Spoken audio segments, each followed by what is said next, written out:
Hai mayam, ngasi ahingi nuksiti yam kali ko mayam uhobu mina su yam kali kande su kangamani ai ni hai ka su ko ado ai gi di section ji I ne ba I ji masana re pui re ba I ji ko kupa ko section ji adi yum jaw bu di hoi din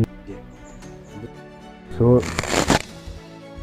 din bu di kupa ka su nuksit sit pani na pakhat le ba isha ta thamoi da ko pai tho ki da pai ji da ching da lai din na ko adum to duna ai ji section ji se khallaga section khallaga tumde ko am tumde ama khara helame nuksit yam chit pung amaga minat manga taru ko dum chalamme ado yam kuina sitpa male ba ai khoi khang dringai di ko na ikap thok dringai da yam sitpa male ba ado ai jaksang ji I ne ba do I je masa sin na re ba loina wa chet mai phari ba ko da payana lo tat ko si lo yaw re ba I ji yin je ko re ba jaksang ji ko aduna nung tura ti yu godra di phaulang ko te re go phaulang ji tot kadra ne pakhat ri paisa ri ko tum phang de ba mai to bunoi jaksang ji eng che ma yam ko to si ta horis yo horis yo horis o bana ba si no ko abo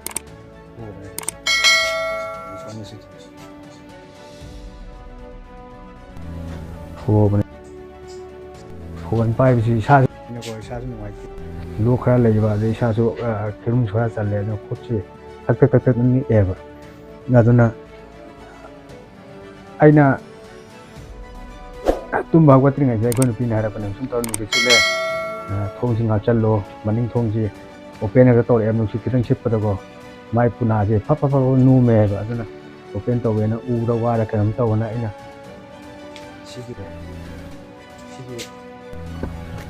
sigi u se ngap pa ne ba ina u se ngap pa ne ba ina ko adu ngak chala ma ga hawala yeng ma ne ba yeng ma sida sit khajani ko nuksit che nuksit sit pe chang pa sit khajani ajai na mamang thong sida ina mamang thong che hangdo yeng ma ne ba ai thaibong pambi che mai ma pa sit pa thaibong pambi che sit pe chang che adu ina has ma sidi ya ro ina ina phamme ko che amaga chehri gi ko gi nuksit su khara tape tapabbe ai chehri gi ma laure hagot piro na pung amaga mina makha pung makhai tare hagot piro na haidana hagole ko ji chaklang dong chare char matung sida aina mapan je thok ne ba engon ji kamai to buno di mapan gi tibong kamai to bu eng ge thok ne ba ji aduda I cha dum I je ta lai ram ne I je ta lai ram ba sida sidi kai no to si boy na ina eng ne I sida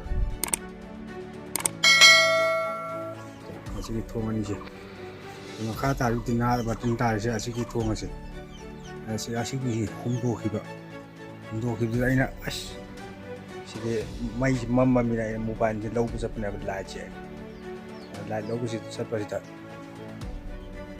I jabun je ta lai ram ne do khra ga ma sidi ai gi yum ji saksang ji loire ne se nong chu an chu ne ai ne kham da ji chen la ji chen da ngai to bu do nu sin na wala pu khi nai to du phibam da to lai ram ne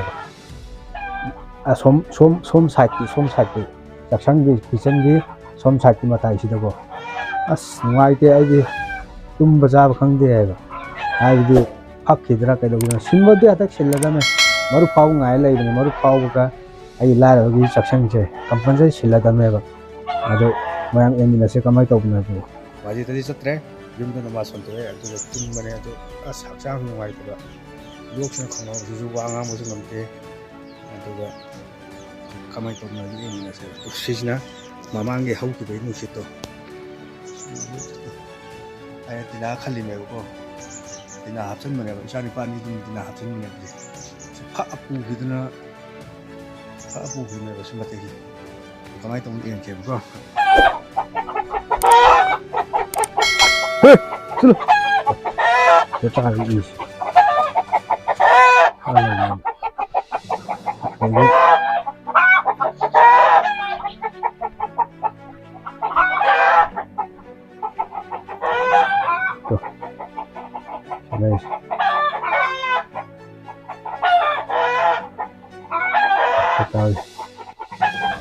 Sini tuh. Sama ngasih tuh udah.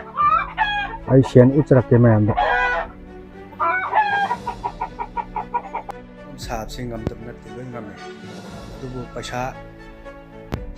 Namaram gue lagi nih. Mayam ngamdiri sih. Ay justru soy dengan yum sani. Ngamngai sani. Malu kau ga. Ay caksan jaga nih. Aduh mayam. Sini. Aduh ina pun juga daerah rumah nanti. Ina pun berarti pasha lagi kira lagi lah apa yang sah itu ngani lah berarti lah pada mina pini berarti. Aduh nih mayam. Aduh na isa siyang dipugon di sini. Ada. Aduh gusto ko gitu kupang ngamdetri. Alpaw kupage. Ngayon sinang amuhan na sipira ano nasi haiba nasi ahin lagi sit kibuto na ako ibu ikaw. Amuhan na sipira ano ay yam kijay mayam sa kibirang mani. O sisit pa kasi. Aduh na nasi haiba numis na ng ako ibu ikaw ng ngayon sit. Nong ngayon sit nang nasi haiba numis na ako ibu ikaw ko. Yan hindi pa khong ne. Khong ni ka gina da thado kam ne ba. Yan ji macha si macha khra pok ne yan ji go. Macha pok pa si macha kunma pan khra hen pok ne kun thai ma pok ne ba. Sum na gi yan kun ngai le ba. Adu aina yan kun ngai bi da as masidi no ma gi. Macha si si yaw yaw de adu ka huina haudong na adu topa kai na lap ko pa si yaw re ba. Adu aina no ngai de na masidi na ngwan lon jal tham ne. Mapi ani ahum ko tham ne plak ngwan adu ne khong ni si.